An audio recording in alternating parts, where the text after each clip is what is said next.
Can you imagine flying continuously for 64 days without ever touching the ground? Sounds like a movie plot, right? But this is a true story, one that stunned the world forever. 64 days in the air, the world record that will never be broken.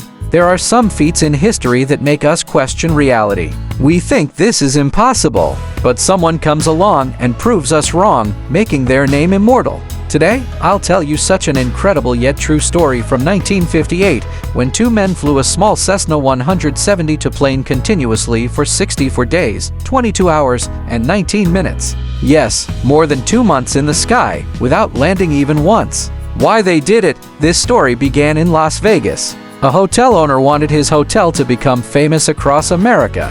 He spoke to his friend, Robert Tim, a former military pilot. Tim had a bold idea: break the world record for the longest continuous flight. At that time, the longest flight record was 50 days, set by Navy pilots in 1949.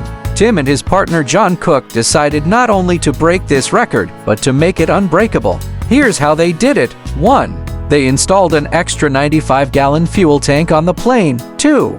They created a refueling system in midair. The plane would fly very low, while a truck drove alongside it on the road.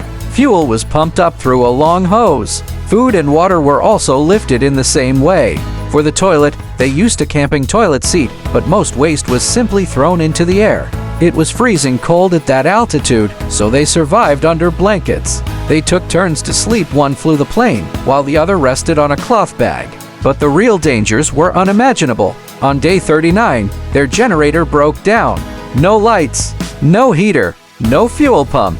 They had to pump fuel manually, extremely risky and tiring. At night, they used flashlights to refuel. Sleep deprivation became so severe that once, Tim slept for an hour while flying. If he hadn't woken up in time, they would have crashed. On June 23, 1958, they broke the 50-day record, but they didn't stop. Finally, on February 7, 1959, after 64 days in the sky, they landed. They were so weak, they couldn't even get out of the plane without help. The hotel owner got the fame he wanted, and this record, it has never been broken, and never will be. Because in 2015, the International Aviation Federation banned such dangerous flights. Think about it. Could you live in a small plane for 64 days? No sleep, no bath, no rest, just courage and determination. This story proves nothing is impossible if your will is strong enough. If you're inspired by such stories, like, share, and subscribe for more real-life feats that shock the world.